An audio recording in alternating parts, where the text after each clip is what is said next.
السلام علیکم۔ آج ہم آپ کو قرآن مجید کی صورتوں کے خاص میں سے سورہ رحمان کے خاص کے بارے میں بتائیں گے۔ جب قرآن مجید کے فضائل معلوم ہو چکے اور اس کی عظمت دل نشین ہو چکی تو یہ امر قابل بیان نہ رہا کہ اس کی تعظیم و تقریب میں کس درجہ کوشش کرنی چاہیے اور اس کی تلاوت اور سماع میں کیسا ادب اور اہتمام ملحوظ رکھنا چاہیے، مگر چند ضروری اور مفید باتیں ہم بیان کیے دیتے ہیں۔ صحیح یہ ہے کہ قرآن مجید کی تلاوت اور پڑھانے کے لیے کسی استاد سے اجازت لینا یا اس کو سنانا شرط نہیں، ہاں اس قدر ضروری ہے کہ قرآن مجید صحیح پڑھتا ہو۔ اگر اتنی لیاقت اپنے میں نہ دیکھے تو اس کو ضروری ہے کہ کسی استاد کو سنا دے یا اسے پڑھ لے۔ یہ بھی شرط نہیں کہ قرآن مجید کے معنی سمجھ لیتا ہو، اور اگر قرآن مجید میں اعراب نہ ہوں تب بھی اس کے صحیح اعراب پڑھ لینے پر قادر ہو۔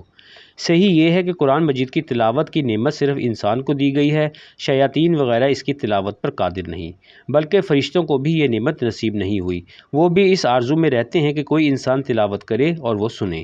ہاں مومنین جن کو البتہ یہ نعمت نصیب ہے اور وہ تلاوت قرآن پر قادر ہیں، شاید اس سے حضرت جبرائیل علیہ السلام مستثنیٰ ہوں، اس لیے کہ ان کی نسبت حدیث میں وارد ہوا ہے کہ ہر رمضان میں نبی صلی اللہ علیہ وآلہ وسلم سے قرآن مجید کا دور کیا کرتے تھے، اور حافظ ابن حجر عسقلانی نے فتح باری میں تصریح کر دی کہ وہ کبھی وہ پڑھتے تھے اور حضرت صلی اللہ علیہ وآلہ وسلم سنتے تھے، اور کبھی آپ صلی اللہ علیہ وآلہ وسلم پڑھتے تھے اور وہ سنتے تھے۔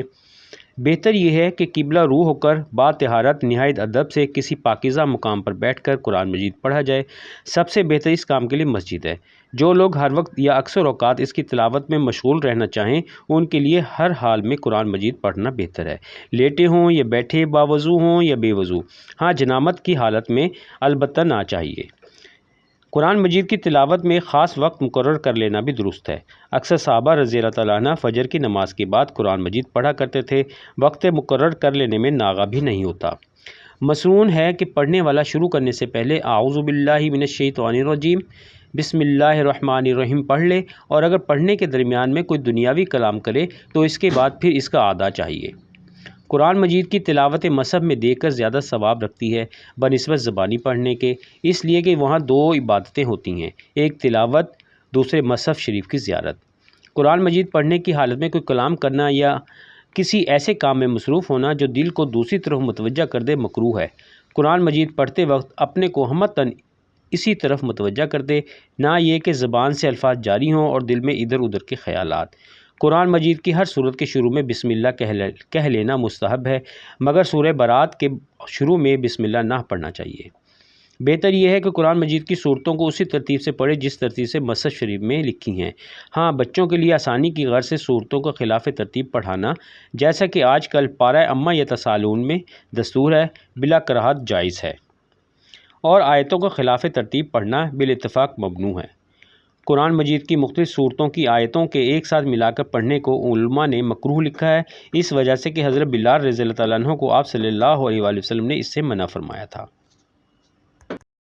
مگر میرے خیال میں یہ کراہت اس وقت ہوگی جب ان آیتوں کی تلاوت ثواب کی غرض سے ہو، اس لیے کہ جھاڑ پھونک کے واسطے مختلف آیتوں کا ایک ساتھ پڑھنا نبی صلی اللہ علیہ وآلہ وسلم اور ان کے اصحاب سے بصحت منقول ہے، اور ہر ایک آیت کے خاص جداگانہ ہیں، لہٰذا جو خاص اثر ہمیں مطلوب ہیں وہ جن جن آیتوں میں ہوگا ہم کو ان کا پڑھنا ضروری ہے۔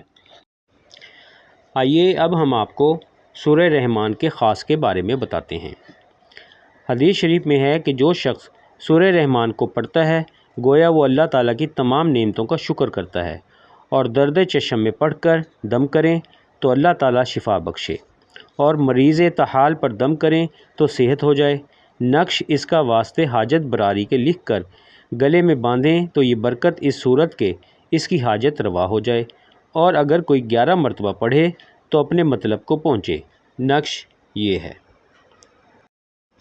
جزاک اللہ۔ دعاؤں کی درخواست: اگر آپ نے ہمارے چینل ورلڈ وائڈ انٹرسٹ کو ابھی تک سبسکرائب نہیں کیا تو براہ مہربانی سبسکرائب کریں، لائک اور شیئر بھی کریں تاکہ ہماری ہر نئی آنے والی ویڈیو آپ کو فوراً مل سکے۔ ہماری اگلی ویڈیو سورہ واقعہ اور سورہ مجادلہ کے خاص کے بارے میں ہوگی۔